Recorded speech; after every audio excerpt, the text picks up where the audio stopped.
ঘটনাস্থলে আমার বাবা মারা। এর সাথে যেন সরকার বেমানি না করে, রায়টা যেন অতি দ্রুত কার্যকর করা হয়।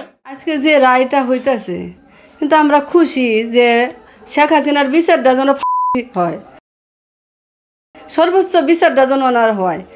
আর সাভারবাসী, সাভারে থেকে যে আমার ছেলেটা মারছে, এই সাভার থেকে যেন আমার ছেলের বিচারটা যেন সুষ্ঠুভাবে হয়।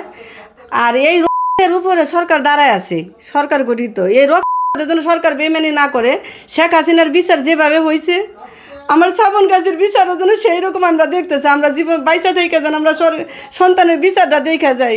সাভারের পুলিশ, সাভারের বড় বড় আওয়ামী লীগের নেতারা যারা এই সাথে জড়িত, তাদের বিচার যেন আমরা দ্রুত দেখতে চাই। শেখ হাসিনার বিচার যেভাবে হইতেছে, এই সাভারের সমস্ত শহীদ পরিবারের বিচার যেন সাভারে থেকে করে। টাকা টু লং মার্চের মিছিলে যায় সাভার নিউ মার্কেট স্মরণিকার সামনে আমার বাবা ঘটনাস্থলে আমার বাবা যায়, সেইখানে থেকে জাহাঙ্গীরনগর আমার বাবার জাহাঙ্গীরনগর আনছে, এই জাহাঙ্গীরনগর থেকে আইনে করতেছে।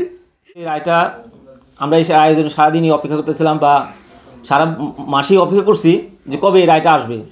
আজকে আমরা খুবই সন্তুষ্ট যে এই রায়ের যে আমরা রেজাল্ট পাচ্ছি, এতে আমরা সন্তুষ্ট। এবং এই রায়টা যেন অতি দ্রুত কার্যকর করা হয়, এবং আমাদের সাভারবাসীর থেকে যারা শহীদ হয়েছেন তাদের যে বিচারগুলো আছে, সেই বিচারগুলো যেন ঠিক একইভাবে খুব দ্রুতভাবে ওনারা করেন, সে আশা আমরা তাদের কাছে করছি।